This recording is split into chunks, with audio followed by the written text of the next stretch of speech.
오늘 성경 말씀 시편 1편 말씀 읽도록 하겠습니다.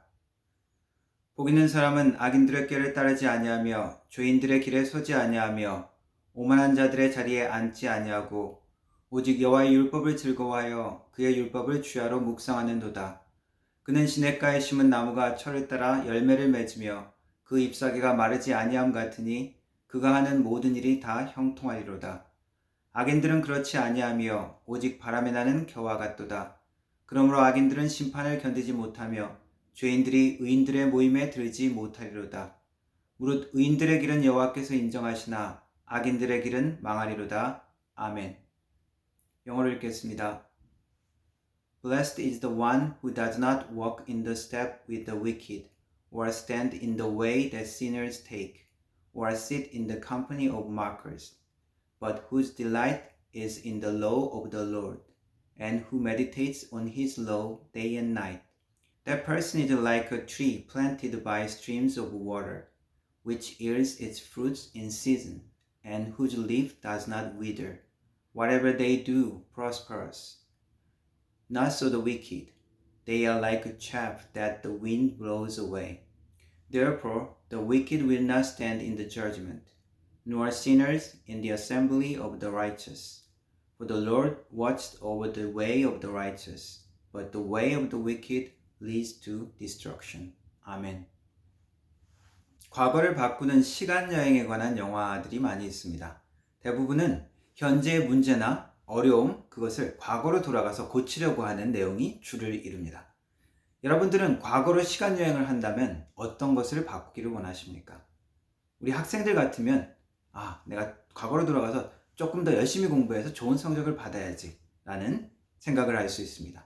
사업을 하시는 분이라면 사업에 관한 어떤 투자나 어떤 결정에 대해서 다른 선택을 할 수도 있을 것입니다. 혹은 내가 가정에서 우리 가족들에게 조금 더 잘해줬어야지 하는 그런 후회 때문에 내가 그것을 과거로 돌아가면 조금 더 바꿀 거야 라고 이야기할 수 있습니다. 건강에 관한 문제가 있다면 내가 과거로 돌아가서 건강관리를 조금 더 잘할 거야 라고 그렇게 생각할 수 있을 것입니다. 그러나 어떤 선택은 과연 과거로 돌아간다고 해서 다르게 선택할 수 있을까 의문이 드는 것도 많이 있습니다. 그 다른 선택이 여전히 도전적이고 노력과 헌신이 필요하고 어떤 두려움을 극복해야 하는 상황이라면 과거로 돌아간다고 해서 다른 선택을 하기는 여전히 쉽지 않을 것입니다. 어떤 후회는 우리가 그 후회를 딛고 뉘우치고 새롭게 변화되는 좋은 후회가 있습니다. 그러나 어떤 후회는 자책감만 느끼고 우리의 영혼을 파괴하는 사탄이 주는 그러한 후회도 있습니다. 베드로는 후회하고 회개함으로 예수님께 돌아왔고 가룟 유다는 후회하고 자살로 끝나죠. 멸망으로 끝났습니다. 하나님께서는 우리 크리스찬들에게 참된 회개, 하나님께 돌아오는 변화됨을 원하십니다. 여러분이 10대이든 20대이든 40대이든 50대이든 우리는 과거를 통해서 배웠습니다. 2020년보다 우리는 조금 더 지혜와 통찰을 얻을 수 있는 유리한 위치에 서 있다고 할 수 있습니다. 새로운 한 해를 시작하면서 주님은 우리가 복 있는 사람으로 살기를 원하십니다. 시편 1편의 말씀은 새로운 시작을 하는 우리 모두에게 필요한 말씀입니다. 하나님이 원하시는 복된 사람이 되기 위해서는 우리는 변화해야 합니다. 내가 하는 어떤 선택이 어떤 결과를 가져올지를 머리로만 아는 것은 참된 지혜가 될 수 없습니다. 실제 내가 삶으로 그것을 선택할 때만 이것은 참된 지혜라고 할 수 있겠죠. 어떤 후회는 아무리 울고불고 해도 실제로 변화하지 못하는 경우가 많이 있습니다. 히브리서 12장은 하나님의 은혜에 이르지 못하는 자, 회개할 기회를 잃어버린 자에 대한 설명을 하고 있는데 16절, 17절에 에서의 어리석은 선택에 대한 이야기가 나옵니다. 혹 한 그릇 식물을 위하여 장자의 명분을 판 에서와 같이 망령된 자가 있을까 두려워하라. 너희의 아는 바와 같이 저가 그 후에 축복을 기업으로 받으려고 눈물을 흘리며 구하되 버린 바가 되어 회개할 기회를 얻지 못하였느니라. 야곱의 형 에서는 장자의 명분을, 하나님의 축복이 달린 그 장자의 명분을 팥죽 한 그릇, 그 먹을 음식 때문에 바꾸었죠. 어리석은 선택을 했습니다. 나중에 하나님의 축복의 기업을 받으려고 울며 불며 아버지에게 매달았지만 이미 기회를 놓친 것입니다. 그런데 성경은 회개할 기회를 얻지 못하였다라고 설명을 하고 있고 영어로는 For he found no place of repentance 혹은 For he found no place for change of mind라고 이야기하고 있습니다. 제일 중요한 마음을 변화시킬 것을 만들지 못했다는 것입니다. 그 속 마음에 하나님을 향한 진정한 회개를 만들지 못했다는 것입니다. 하나님께 돌아서고자 하는 마음의 회개가 안 된다는 것입니다. 홈리스들의 문제가 무엇입니까? 돈과 복지를 베풀어준다고 그들이 해결될까요?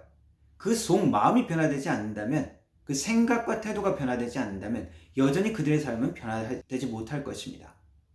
하나님은 우리가 복된 자로 살기를 원하십니다. 그 복된 삶, 영적인 변화가 있는 삶입니다.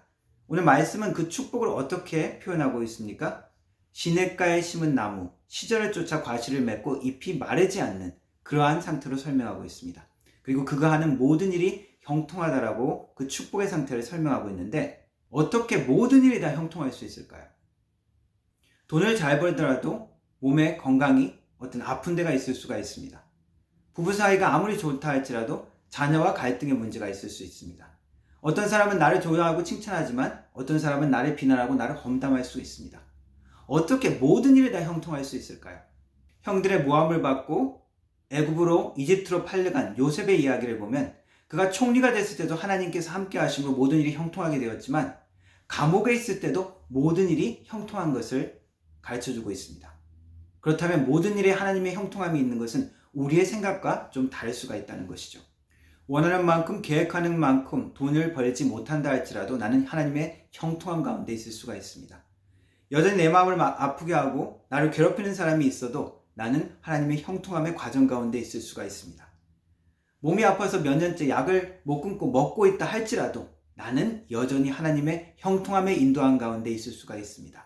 물론 하나님의 축복하심은 영적인 것과 육적인 것 모든 것을 다 포함합니다. 그리고 하나님은 풍성하신 하나님, 제너러스한 하나님이기 때문에 우리가 기도할 때 우리의 모든 기도의 간구를 들어주시기를 원하시는 분이십니다. 그러나 하나님의 축복을 우리가 물질적인 것, 이 세상의 것으로만 한정시킨다면 우리는 영원히 하나님의 형통함을 고백할 수 없을 것입니다. 그리고 그 축복을 체험할 수가 없을 것입니다. 부족해 보여도 하나님의 축복이 있음을 볼 수 있어야 하고, 내가 부족함이 없다 할지라도 내 영적인 피폐함을 정말 절실히 깨닫고 하나님 앞에 나올 수 있어야 합니다. 병상에 누워서 어떤 암이나 어떤 질병 가운데 완치되어 있지 않지만 하나님이 주시는 행복과 평안과 확신으로 죽음을 맞이할 수도 있습니다. 때로는 건강하지만 영적으로는 내가 병든 것을 볼 수 있어야 합니다. 그것이 그 모든 일에 하나님께서 주시는 형통함이 있는 사람의 모습입니다. 어떻게 하면 복된 한 해를 시작할 수 있고 우리가 복된 자로 살 수 있을까요? 우리가 말씀을 따라 우리의 삶을 변화시켜야 합니다. 우리의 마음과 생각이 우리의 속사람이 바뀌지 않는다면 우리는 변화를 경험할 수 없을 것입니다.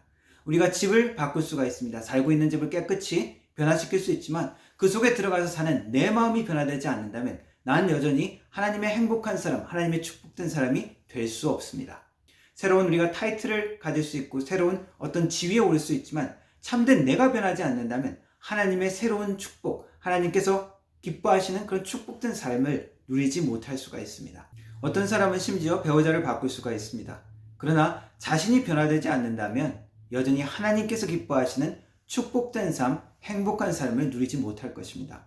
오늘 말씀에서 무엇을 이야기하고 있습니까? 악인의 길을 따르지 않냐고 죄인의 길에 서지 않냐며 오만한 자의 자리에 앉지 말라고 이야기하고 있습니다. 악인의 길을 따른다는 것은 무엇입니까? 세상의 생각을 따른다는 것입니다. 세상의 지혜는 무엇입니까? 너 그렇게 헌신하지 않고 그렇게 열심히 안 해도 돼. 그렇게 사랑하려고 애쓰지 않아도 돼. 네가 베풀고 나누고 그렇게 하려고 노력하지 않아도 돼. 그냥 관하고 미워하고 다른 사람이 나한테 상처 줬으니까 나도 똑같이 상처 주고 네가 손해 안 봐야지. 그것이 바로 세상의 지혜입니다. 내 것을 움켜쥐고 있으라고 이야기하고 손해보지 말라고 이야기하는 것이 세상의 지혜입니다. 이러한 세상이 이야기하는 꾀와 조언을 듣지 말기를 원합니다. 반대로 주야로 늘 삶 가운데 수시로 하나님의 지혜에 눈을 돌리는 축복된 사람이 되기를 원합니다. 또한 죄인의 길에 서지 않는다고 이야기하고 있습니다. 길이라는 것은 어떤 것입니까? 어느 곳에 도달하는 과정입니다. 내가 가고자 하는 방향과 내가 있는 길을 살펴보아야 합니다. 내가 운동선수가 되기를 원한다면 내가 어느 자리에 있어야 됩니까? 운동장이나 운동하는 장소에 있어야죠. 내가 의료계에 종사하기를 원한다면, 의사나 간호사가 되기를 원한다면 병원 같은 데서 봉사를 해야 될 것입니다. 과학자가 되기를 원한다면 실험실이나 연구실에 내가 있어야 합니다.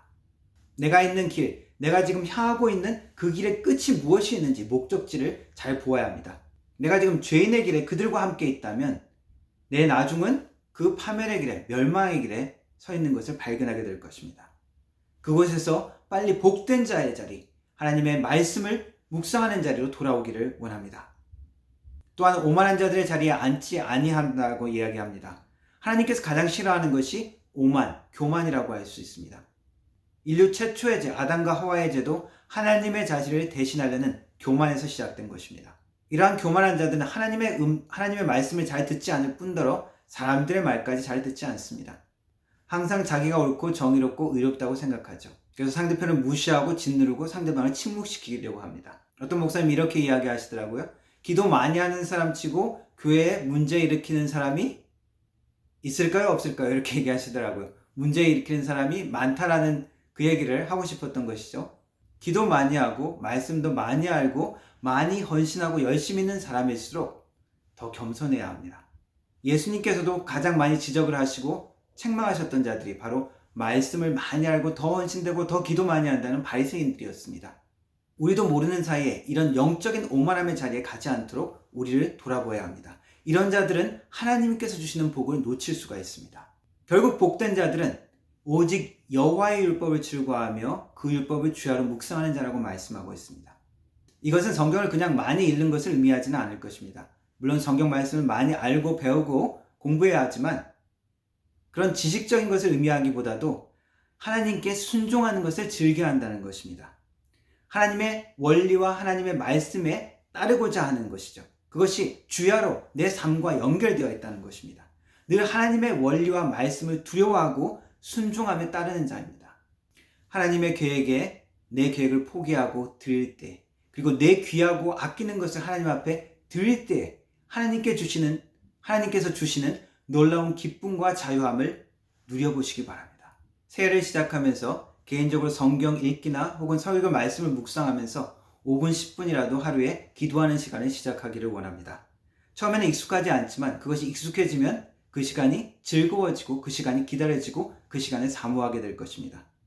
하나님 없이 사는 삶의 결국은 바람에 나는 겨와 같다고 이야기합니다. 근거 없이 사라지는 지독한 허무감과 그리고 지독한 무가치함을 돌아보면서 후회하는 삶입니다.